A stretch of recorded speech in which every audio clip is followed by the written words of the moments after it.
Assalamu alaikum. Welcome to the second video in this series entitled, What is the Quran? It could also be entitled, How does the Quran present itself? In the first video, we saw how the Quran presents itself as a revelation from God, and some of the qualities that it attributes to itself, and how it maintains that no human being could have the capacity to produce something like it. We also saw some of the great power that the Quran ascribes to itself in verses such as Surah 59, verse 21, which states, لو أنزلنا هذا القرآن على جبل لرأيته خاشعا متصدعا من خشية الله. Had we made this Quran descend upon a mountain, you would have seen it humbled, rent asunder out of awe for God. Now, this video will build upon that first video. We will begin by looking at how the Quran presents itself in relation to previous scriptures as a confirmer and a preserver of those scriptures, the Torah and the Gospel in particular.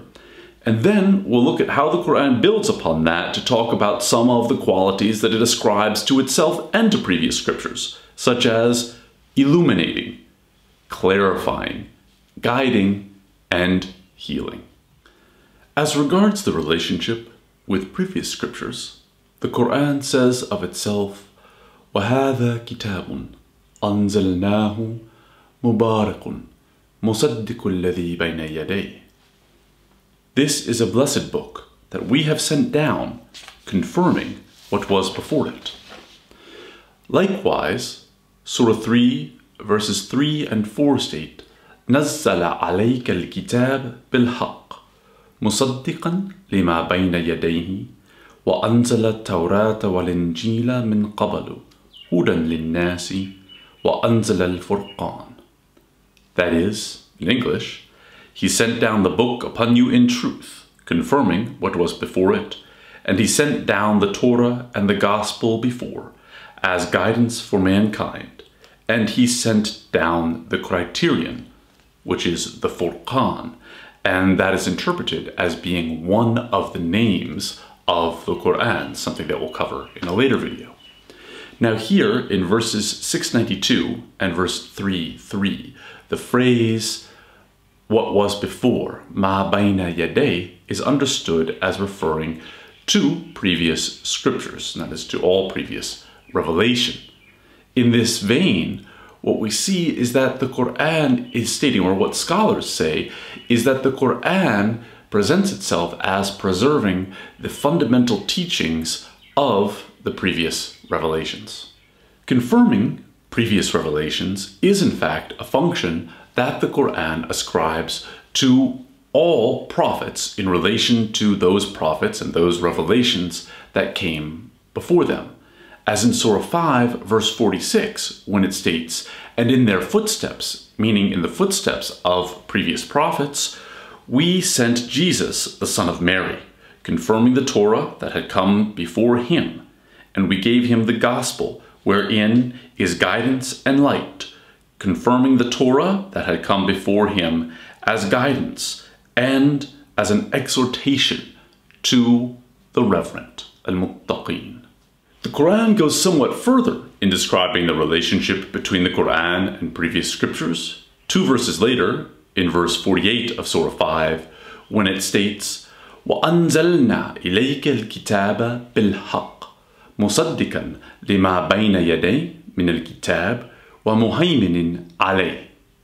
That is, and we have sent down unto you the book in truth, confirming the book that came before it, and as a protector over it.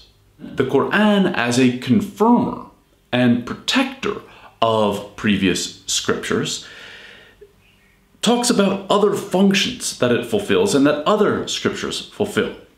In preserving them or protecting over them, muhaymin alay, it preserves the presence of guidance, mercy, illumination, clarification, which is something that the Quran ascribes to all scriptures. In a sense, all of these functions are kind of gathered together at the end of Surah Yusuf, when it says, ما كان حديثا يفترى ولكن تصديق الذي بين يديه وتفصيل كل شيء وهدى ورحمة لقوم يؤمنون.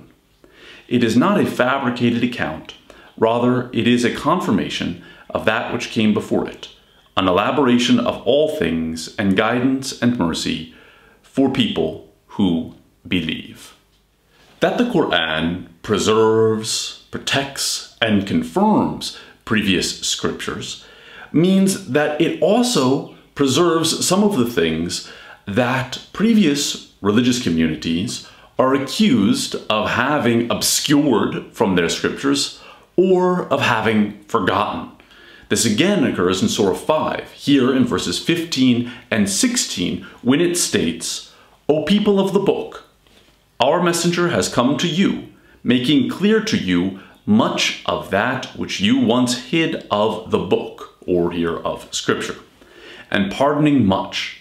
There has come unto you from God a light and a clear book, whereby God guides whosoever seeks his contentment unto the ways of peace, and brings them from layered darkness into light, min al-dhulumati ila an-nur, by his leave, and guides them unto a straight path.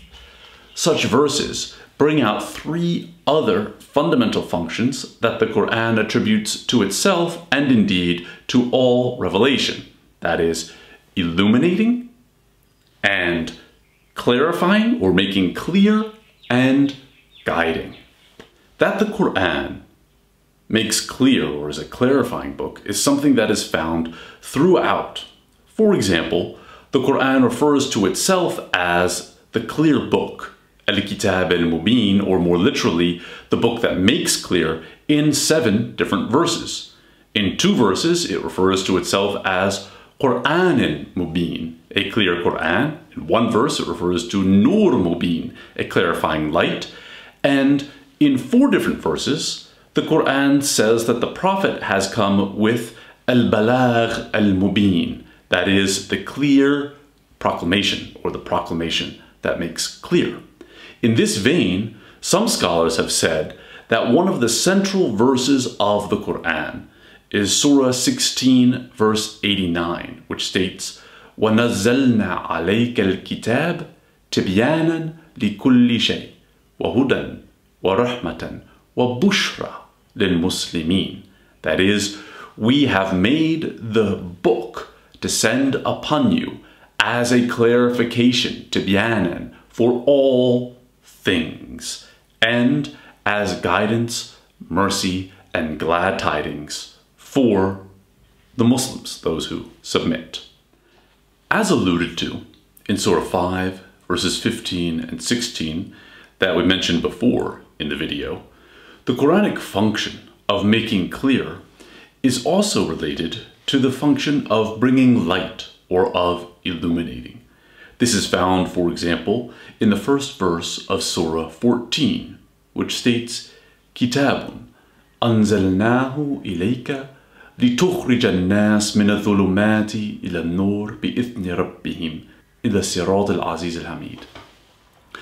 Guidance is an obvious function or consequence of illumination, since it makes the path that one is supposed to follow clear, in a sense. Now, as a result, we've seen in these previous verses where the Quran frequently refers to itself as a guidance for mankind, a guidance for the believers, a guidance for the reverent, a guidance for the submitters, the Muslims. In fact, we saw in the previous video, in the very first verse of the first extended passage of the Quran, it states, هَذَا الْكِتَابُ لَا رَيْبَ فِيهِ هُدًى لِلْمُتَّقِينَ. This is the book in which there is no doubt, a guidance for the reverent. There are well over 30 passages of the Quran in which it refers to itself as guidance and at some points even elaborates upon this. In fact, that would merit a whole separate video. But one of the things that I want to bring out here is that there are several passages where the Quran also links this function of guidance to its function of healing. For example, In Surah 10, verse 57, it states, يَا أَيُّهَا النَّاسِ قَدْ جَاءَتْكُمْ مَوْعِظَةٌ مِّن رَبِّكُمْ وَشِفَاءٌ لِمَا فِي الصُّدُورِ وَهُدًى وَرَحْمَةٌ لِلْمُؤْمِنِينَ. That is, O people, there has come to you from your Lord a proclamation, maw'idha, and a cure for that which is in breasts, and guidance and mercy for those who believe, or for the believers. Perhaps the most frequently cited verse of the Quran as regards its healing function is Surah 17, verse 82. وَنُنَزِّلُ مِنَ الْقُرْآنِ مَا هُوَ شِفَاءٌ وَرَحْمَةٌ لِلْمُؤْمِنِينَ. And we make descend, or we bring down from the Quran that which is healing and mercy for the believers. Now, in all of these functions of the Quran that we have brought out in this video, there are many more verses that could be cited. For indeed, the Quran's self-image is one of its central messages and one of the central discourses reiterated throughout the book. The few verses that we have cited here and in the previous video should suffice to demonstrate the way in which the Quran perceives itself as a continuation of the revelation brought down in previous books such as the Torah and the Gospels, and as a book that continues the function of these previous books in bringing clarity, illumination, guidance, and healing for humanity. Thank you again for tuning in, and as always, please be sure to share this video if you found it helpful, and please let me know in the comments other things that you would like to be included in future videos. Thank you very much. Take care.